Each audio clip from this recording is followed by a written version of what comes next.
বাবার সকল সম্পত্তির ভাগ বোন পাবে নাকি শুধু জমির ভাগ পাবে? খুব দরকারি একটি প্রশ্ন ভাই। আল্লাহ রাব্বুল আলামিন বাবা মায়ের সম্পদে ছেলেদের যেরকম অধিকার রেখেছেন, মেয়েদেরও কি রেখেছেন? অধিকার রেখেছেন। এই অধিকারটা শুধু জমি জমাতে না, সকল সম্পদে। এমন কি বাবার ঘর, বাবার আপনার আসবাবপত্র, ব্যবসা বাণিজ্য, কল কারখানা, দোকানপাট, ব্যাংক ব্যালেন্স যা আছে, এই সব কিছুর মূল্য নির্ধারণ করে সেখান থেকে আনুপাতিক হারে মেয়েদেরকে দিতে হবে। আমি প্রায় সময় বলার চেষ্টা করি, আমাদের দেশে বাবা বা মা মারা যাওয়ার পরে ভাই হিসাবে বোনের হক পাই পাই করে কোরআন বর্ণনা অনুযায়ী বুঝাই দিচ্ছেন, এরকম মায়ের পুত খুব কম আছে। আপনাদের মধ্যে কয়জন আছেন হাত তোলেন দেখি? বাবা মারা গেছে, মা মারা গেছে, বোনের হক বুঝাই দিচ্ছেন, হাত তোলেন দেখি কয়জন আছেন? দেখেন হাত কিন্তু উঠছে না। অনেকেরই বাবা মারা গেছেন, মা মারা গেছেন, হাত কিন্তু উঠছে না। খুব ভালো করে শুনে রাখেন, ভালো করে শুনে রাখেন। রাস্তায় যদি দাঁড়ায় ডাকাতি করেন পিস্তল হাতে নিয়া, ছুরি দিয়া, এতে গুনাহ হবে। ডাকাতি ভয়াবহ অপরাধ। আপনি যদি চুরি করেন আর জন্য হক মেরে খান, এতে অপরাধ হবে। অন্যের হক মেরে খেলে যে অপরাধ হয়, ভালো করে শুনে রাখেন। বাবা মায়ের সম্পদ থেকে বোনকে যেভাবেই হোক বঞ্চিত করছেন, হক দেন নাই, অপরাধ তার চেয়ে বেশি হবে। কেন বেশি হবে জানেন? কারণ এখানে আত্মীয়, রক্ত সম্পর্কীয় আত্মীয়ের সাথে যেখানে সুসম্পর্ক বজায় রাখা দরকার, সেখানে উল্টা তাকে আরো অধিকার থেকে নষ্ট করেছেন, বঞ্চিত করেছেন, তার অধিকারকে খর্ব করেছেন। এর জন্য আপনার আল্লাহর কাছে জবাব দিয়ে আরো বেশি করতে হবে। এই দেশে ল্যান্ডের মালিকানা দেখবেন মেয়েদের নাম খুঁজে পাবেন না। আপনি কয়টা জমিতে মেয়েদের নাম পাবেন? দলিলে দেখবেন সব ছেলেদের নাম। ব্যাপারটা কি?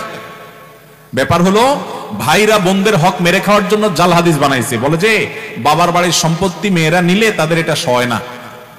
শুনছেন আপনারা জাল হাদিস? বাবার বাড়ির সম্পদ খেয়ে ছেলে বড়লোক হয়ে যেতে পারবে, কিন্তু বোনকে দিবে না। এই 2 নম্বরে আমরা অনেকে করি কি করি না? অনেকে আবার এটা করে না, একটু কৌশল করে। কৌশলটা আমি বলি। কৌশলটা হলো, ধরেন বাবা মারা গেছে, মা মারা গেছে, বোনদেরকে ডাকে ভাইরা। এটার নাম আমি দিছি বাটপার ভাই।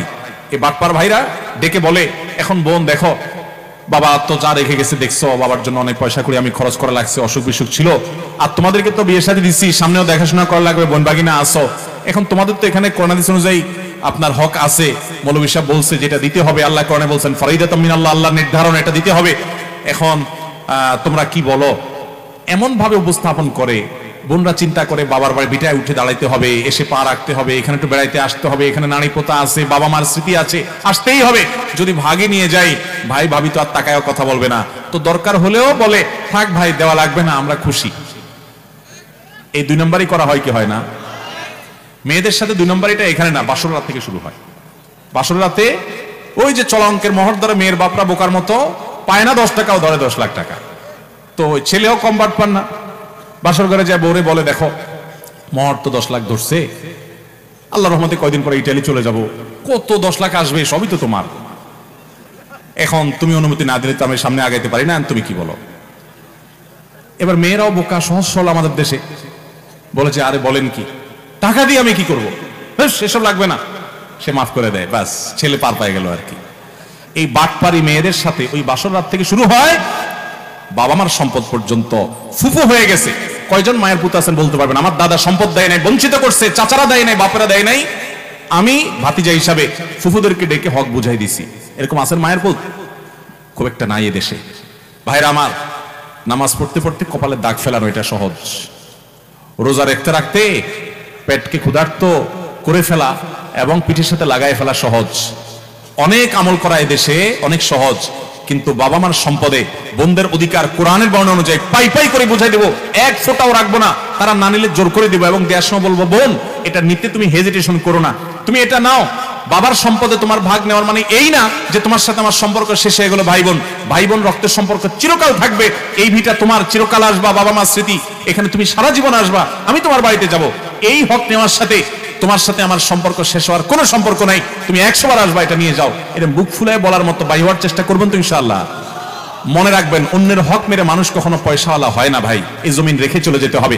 হাদিসে আসছে নবী সাল্লাল্লাহু আলাইহি ওয়াসাল্লাম বলেছেন 1 বিঘত জমি যদি আপনি মেরে দেন, 7 তবক জমিনকে আল্লাহ তাআলা আপনার গলায় ঝুলিয়ে দিবে, কত খাইতে পারিস খা, আযাব হবে।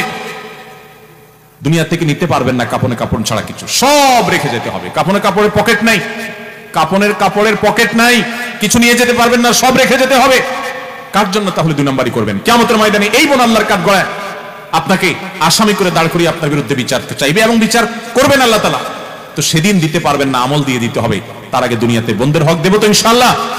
বোনদের হক শুধুমাত্র বাবার জমিনে থাকে না, অনেক ছেলেরা আছে বাংলাদেশে 99% মানুষ বলতে পারি আমি প্রায়, যে বাবার হক দেয় যারা, তারা ওই মাঠের জমি জমাতে কিছু লামসাম ভাগ দিয়ে দেয়, থোক কিছু দিয়ে দেয়, গর্বিটাতে দেয় না, বলে যে এটা ছেলেদের। সবগুলার মূল্য বের করে তাদেরকে সেই মূল্য আনুপাতিক হারে তাদের প্রাপ্য বুঝাই দিতে হবে। দেব তো সবাই ইনশাআল্লাহ? আল্লাহ আমাদের তৌফিক দান করুন।